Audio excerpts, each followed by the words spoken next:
So thank you very much for this opportunity to come here and talk about my work. It's always good to be in Barcelona.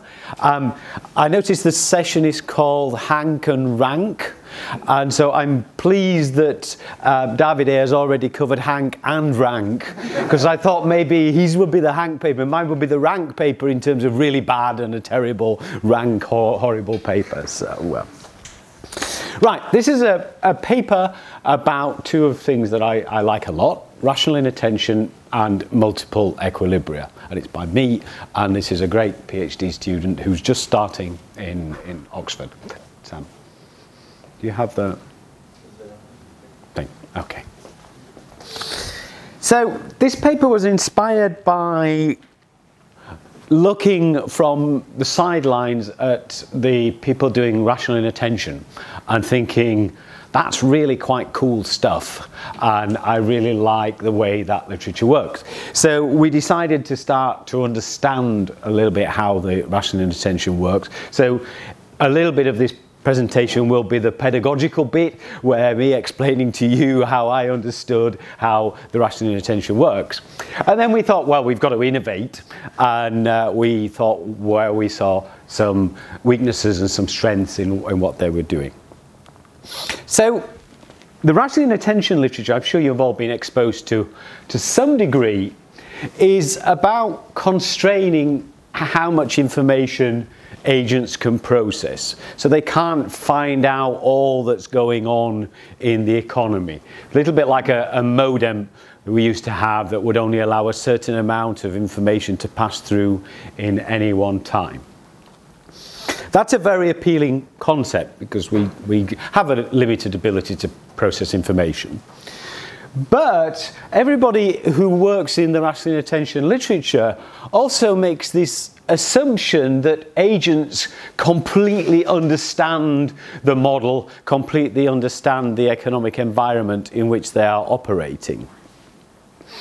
What that means is when they're trying to use their limited processing capacity, it's all going to be really about working out what the values of the exogenous shocks are.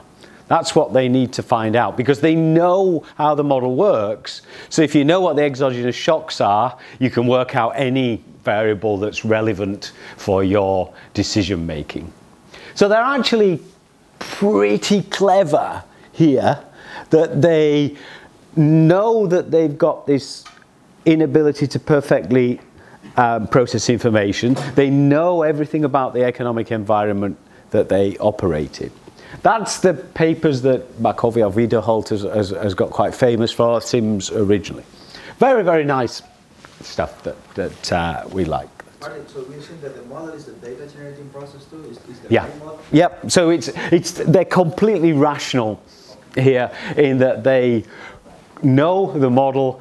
They just have an information problem that they don't know what the shocks are. They then rationally allocate their information as which shocks would I like to know best, which am I not so bothered about, and that type of thing. Now, we were struck by this being a lot of rationality. And so, coming at this in part from my history in the learning literature and the robustness literature, we thought, well, what happens if people have got this rational inattention problem, but they don't actually know how these endogenous variables are determined? So what we have in mind are things like, I'm trying to decide how much to precautionary save. A big point of that is what's the probability that I will lose my job next period. That's a big thing. Now, I can try to work out what the probability of losing my job is from working out what's happened to the technology shocks and the distribution of all that stuff. That would be what the standard way to do it is. We're saying, no, you're just going to try and work out what that is directly. So you're going to read newspaper reports about how many people have lost their job. So I'm trying to process the information now on an endogenous variable rather than the exogenous shocks that the standard literature is doing. So I don't fully understand how endogenous variables are are determined, but some endogenous variables are crucially important for my decisions, like this job separation rate could be crucially important for my decision how much to save. And I'm going to be processing information directly on that. That's the innovation we're going to bring. Okay. Do they know the word? Or? Sorry? Do they know the word? The word? Information they have. The world. Because then you need to know what the variables are, how they relate among them. You need more information. I'll tell you what they know and what they don't know, but they don't know the full workings of what would determine the separation rate, for example, in the job, in the labour market. But they're atomistic agents, so that's something they're going to react to, but they can still optimize without knowing where that came from.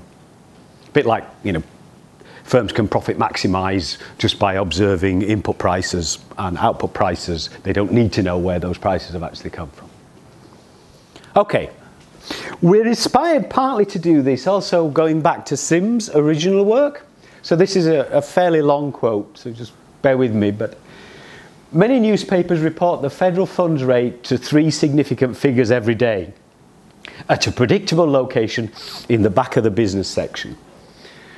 The vast majority of newspaper readers do not look at this number every day. And of those that do look at the page containing the number, the vast majority make no adjustment in their behaviour in reaction to the number. So Sims is trying to put this on the table as things that your rational inattention is to.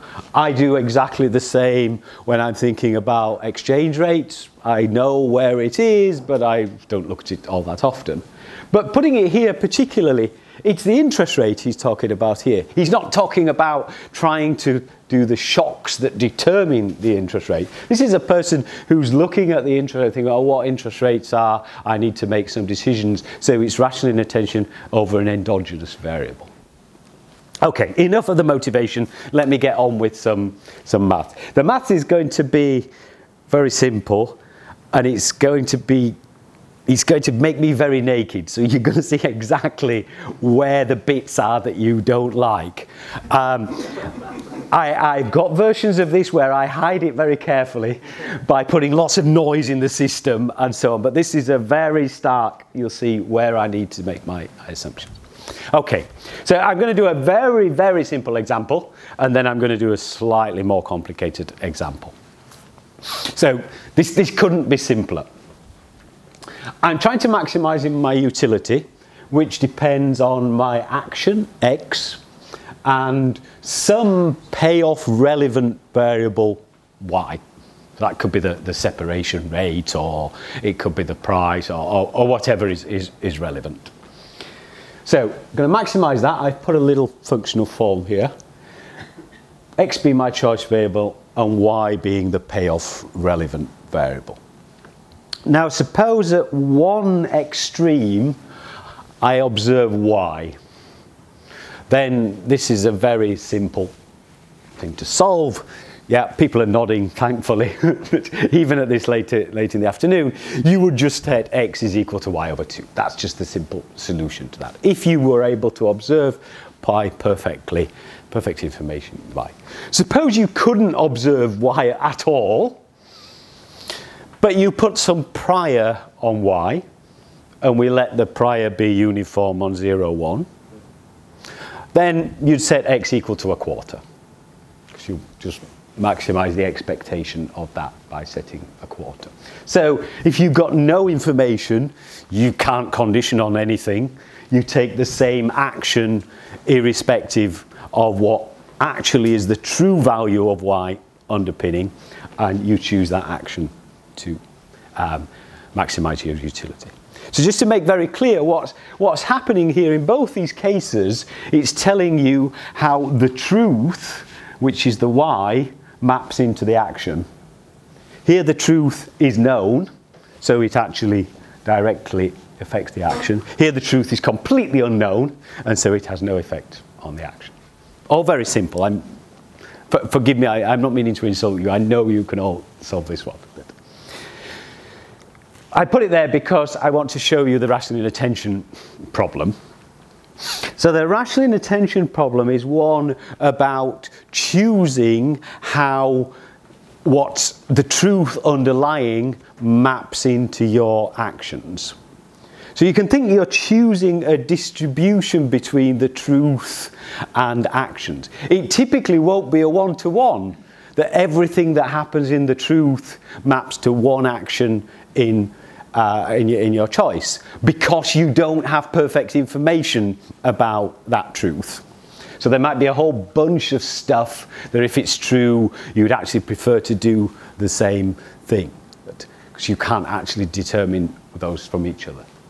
So this is not my innovation. This is Sims and Matejka in these lovely papers.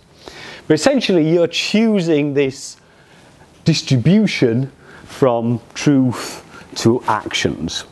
Truth being unobserved, and so not getting a one-for-one. So we want to maximize our payoff. Subject to, I'm going to have this prior on what the y is. So let's stick with the uniform prior. So that distribution has to be consistent with the prior before any information is revealed. So that's just a consistency requirement. This is a requirement that that distribution has to be positive at each point, because it's a probability distribution. It can't be negative. Then it starts to get really interesting. Here is a measure of the entropy of my prior.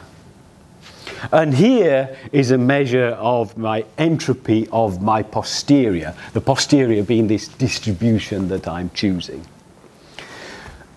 And the way these rational inattention models work is there's a limit on how much the difference between the entropy between the prior and the posterior can be. So it's like you've got a prior where actions will be independent of what actually happens. You can twist this distribution so actions start to depend on what actually happens, but you can't twist it completely.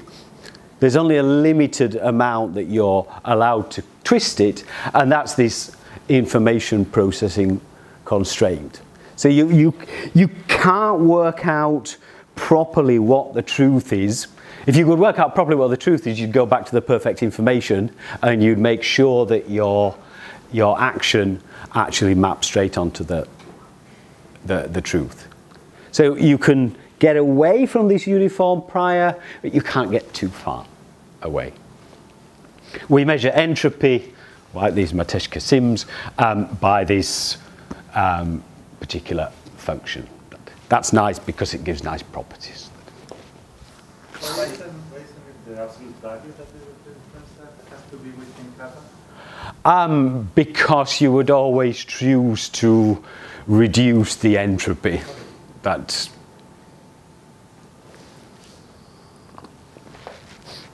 okay. Now this is magic at this point, and I still don't quite get it complete. I'm about 90% there. I've done the maths over and over again. This again, not me. This is Matejka and Sims. This is magic.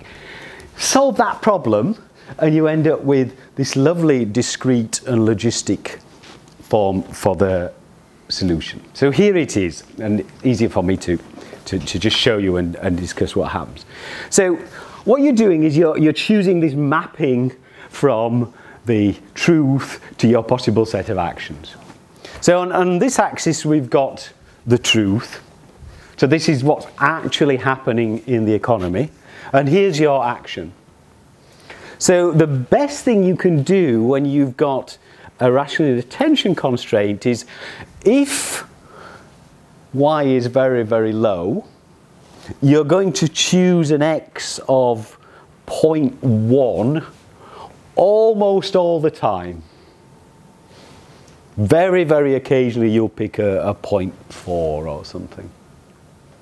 I think that the reason you're not doing it all the time is because you've got this rational inattention problem. You can't actually work out what the y is, but you can use your ability to work out what's going on such that when y is very low, most of the time you'll pick a low value for x.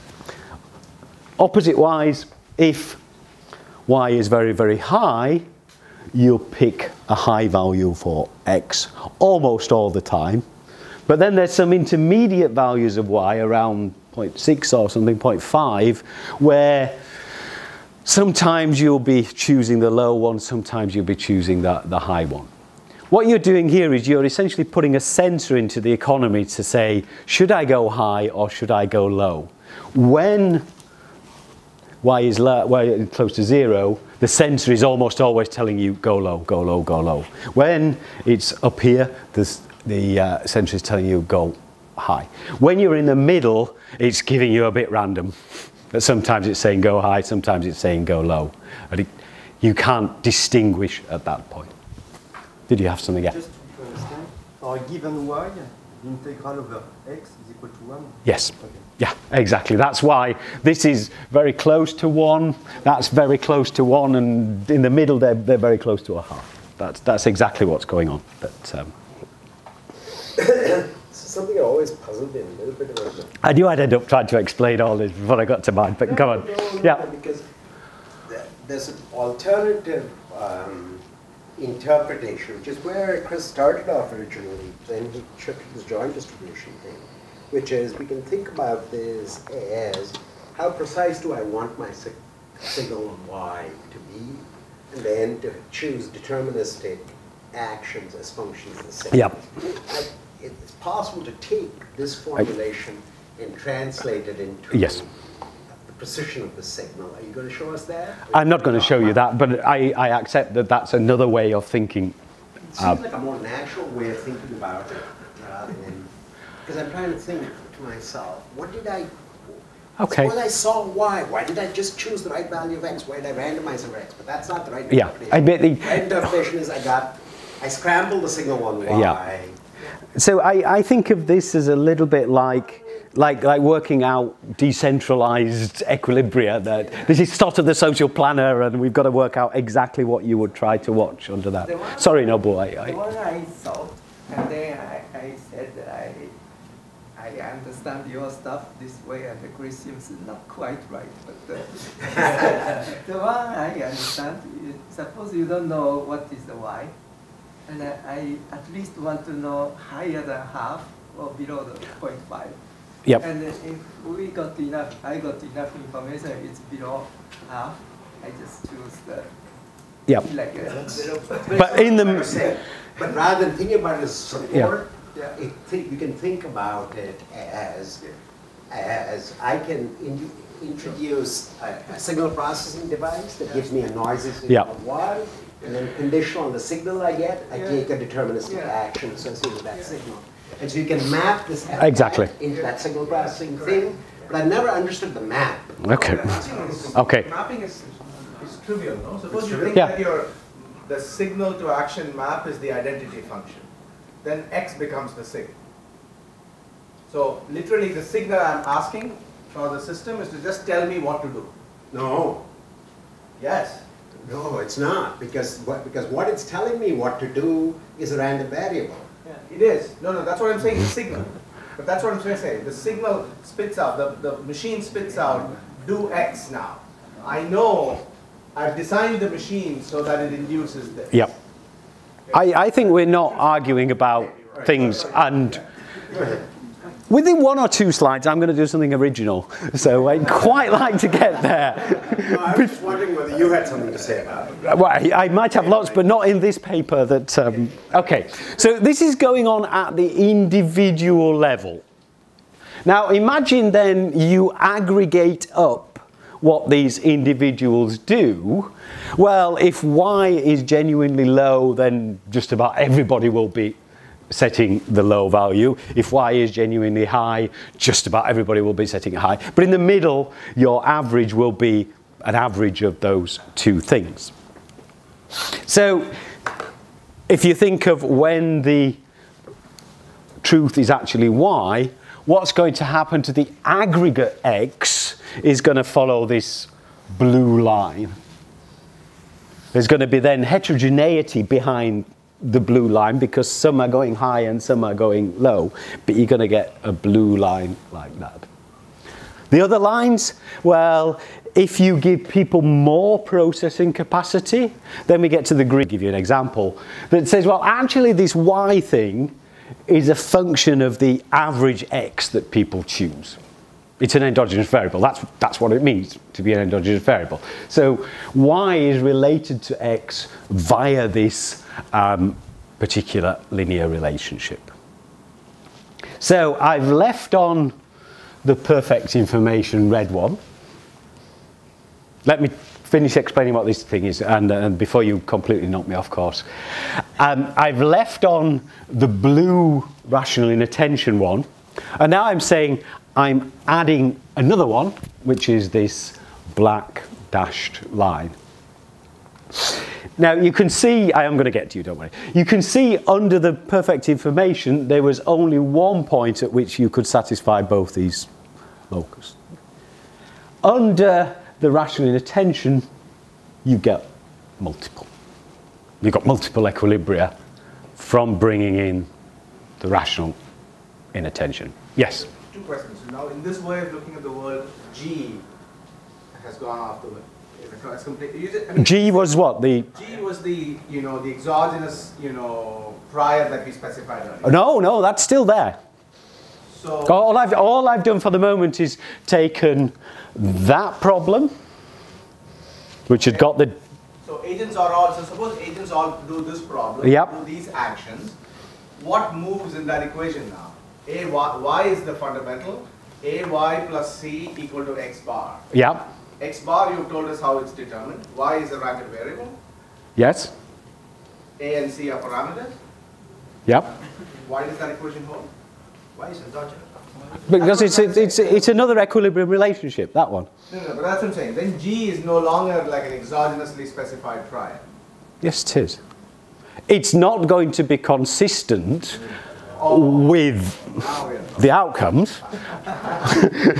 I knew that would be coming. But that's the element in which the agents don't understand how the model works. So they've got a uniform prior when actually then there's only 3 outcomes and they're kind of a bit dumb. And I'm not hiding behind that. But that's yeah.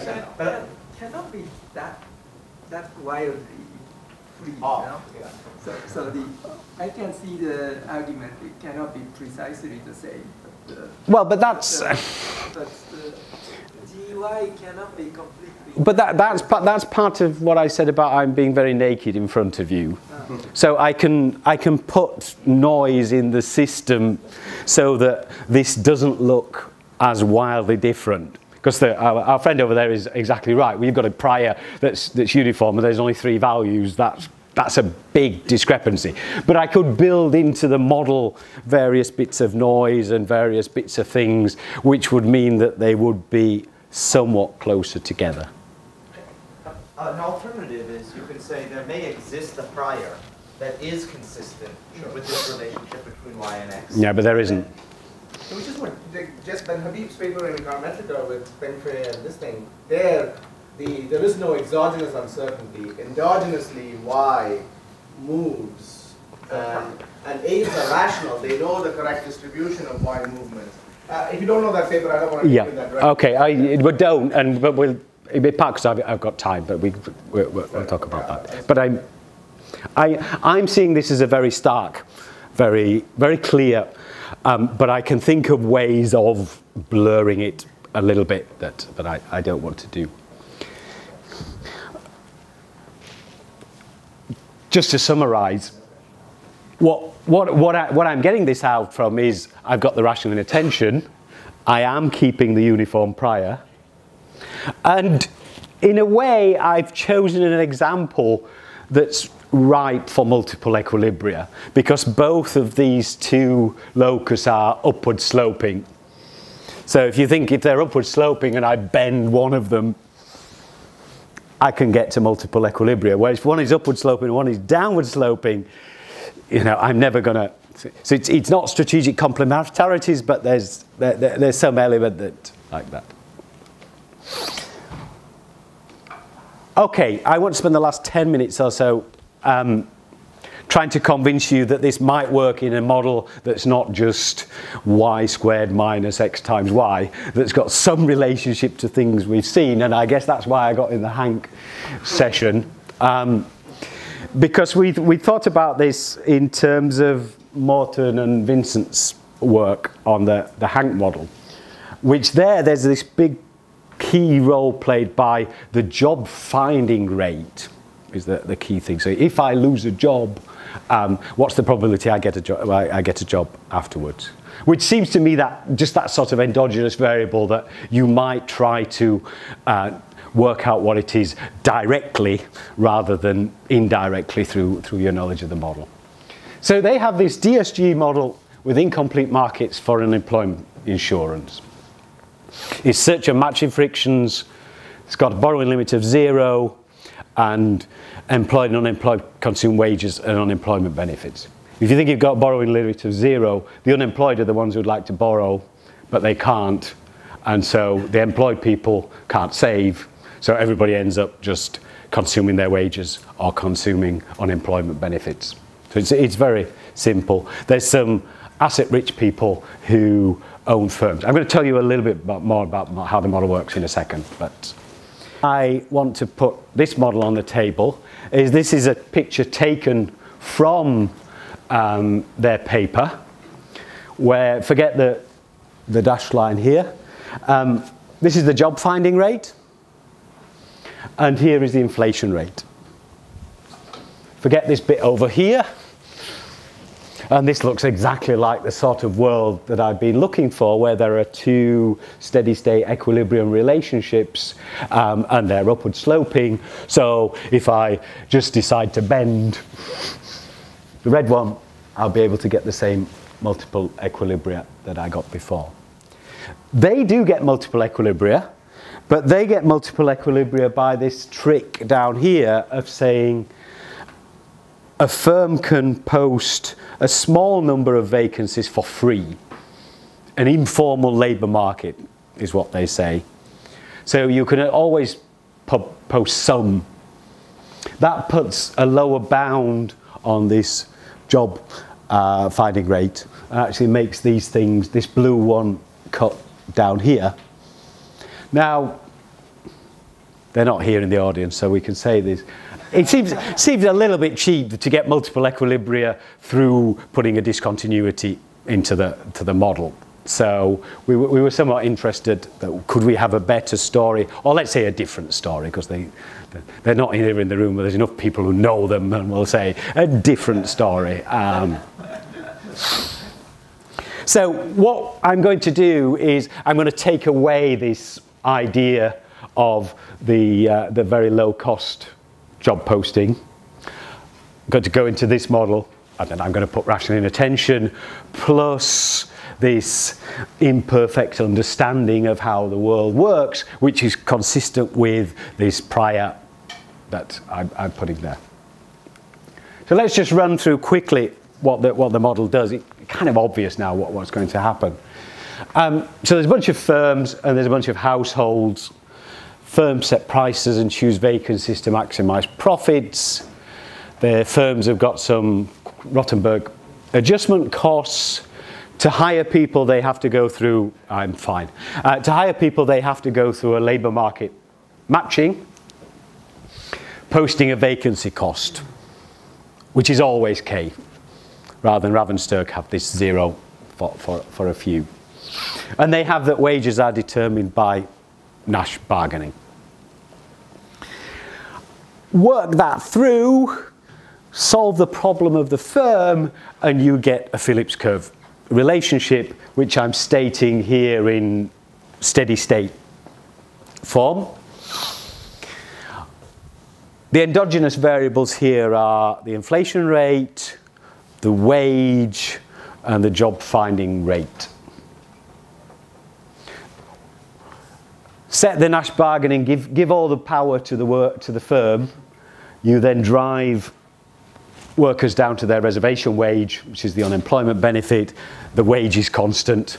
And all you've got is pi and eta. That's one of the relationships that they're showing there.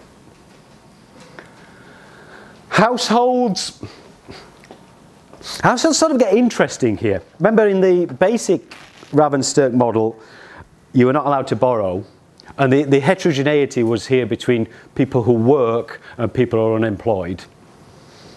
And the borrowing that would want to go on is you'd want to borrow where you're unemployed and then pay back when you're employed. And then if you've been employed long enough, you'd start to save. But because there was this zero constraint, there was no borrowing going on. We actually relaxed that by, no, sorry, we don't relax that yet because this is their model. This is just their model. So everybody just there's no borrowing and equilibrium in theirs. There's labour market matching. There's a Taylor rule, interest rate rule being found out. You then get an aggregate Euler equation coming out. And the aggregate Euler equation, the endogenous variables here are the inflation rate and the job finding rate.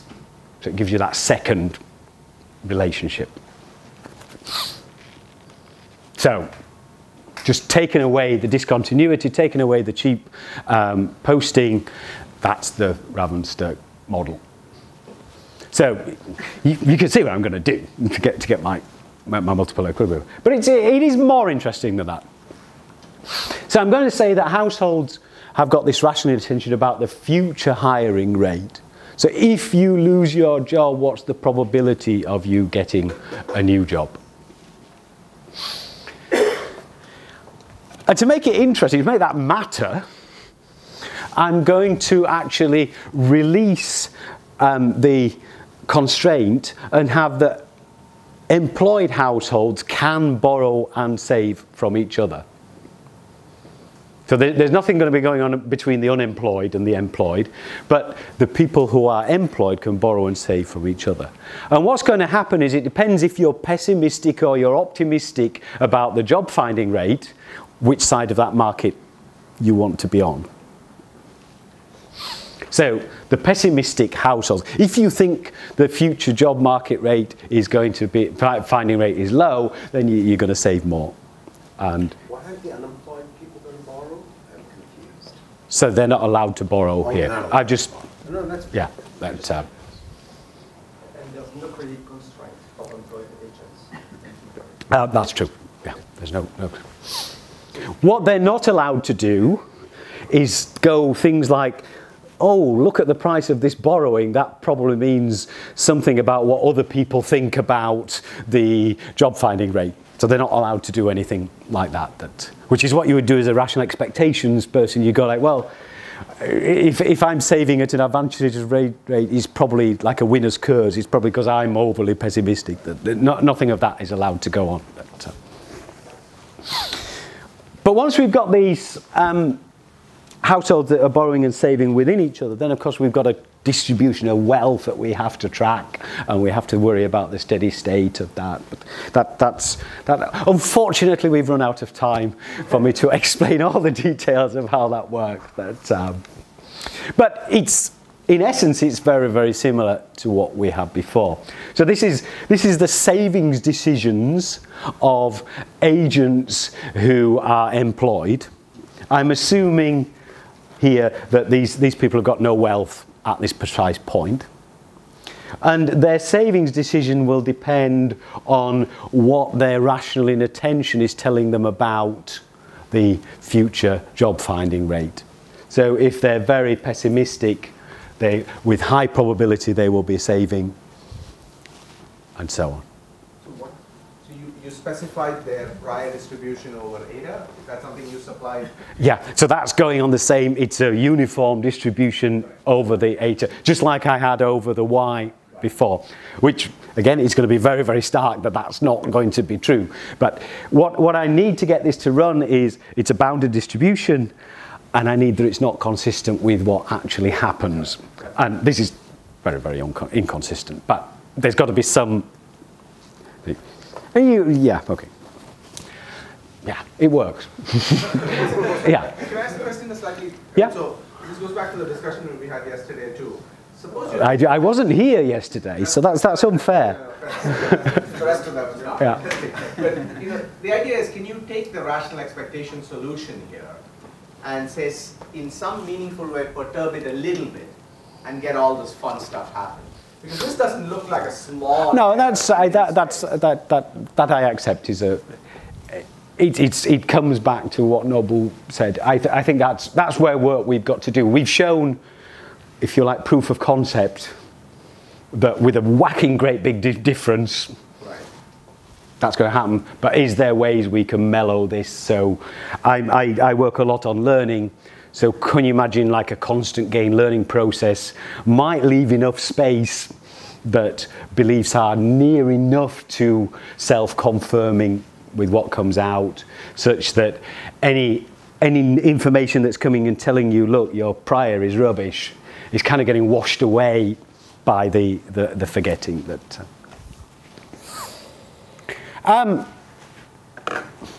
Final bit of data to support what we're doing. So remember, it's all about rational inattention, it's all about uniform prior and me getting these two upward sloping things.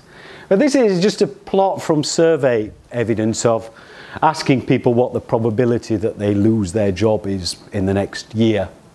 There's apparently a plot also on exactly what I've done, which is if you lose your job, what's the probability you will get a job next year? I haven't looked it up yet. So this is prior to that, like losing your job. And what you find is there's discreteness here. People have discrete views of what the probability is of losing their job, and they are sort of quite spaced apart. So people are taking this discrete view that people thinking there's a 50%, 100%, or basically none. But, I'm asked to report a number. I don't know. Am I going to really report, you know, pi over 3.7 or something like that? I don't know. Sorry, I didn't understand the question. I understand the emphasis and the discreteness. I was trying to think about how I would respond to that question if I were asked that question. I'd rather think I'd respond, you know, some number like 0, or 0.5, or 1/3, or 1/5. But that's not inconsistent with saying when you make your decision, then you probably think, oh, is it 0.5 or 0.6? You don't go all the way down the decimals. No, even if, the point I was trying to make is, even if I did, my reporting certainly... No, sure. And not only that, there's a big survey literature that suggests there is this bunching issue, independent from... So if I asked you what you consumed last year, or what you did this morning? Indicative. This is not killer evidence, no. I'm saying. But I think it's not unreasonable to think that people probably think I'm safe or I'm going to lose my job or 50-50. But that's the end of where I am. Okay? There's something I don't understand. If it is true that there are multiple equilibria, yep. Then you may be sometimes on the low one or in the high one. Why? Suppose that you were all the time on the low one. Yep. Why does not affect the rational attention curve? I would expect it to move down. Well, but that's kind of the same thing he's saying, because I've got this rather stupid person who always thinks that there's a uniform distribution on this. And even though 10 years in a row they see the same number, or even for 10 years they see it flipping between 2 numbers or flipping between 3 numbers, they still stick with that. That's why the rational inattention not. So I think the discussion that I'm very sympathetic is, yes, it should move, but can I find a way that says it doesn't move that much that you can still be convinced? Whereas sticking dogmatically to a uniform prior when you only see one number year after year after year, but I'm defending in the same way again. That's the way I wanted to make it really clear and very naked what I'm doing, that I can put noise in, I can put all sorts of other things which makes, you know, I can make 2 distributions that you can hardly see the difference, and that's more of the challenge. But thank you very much for the comments. Yeah.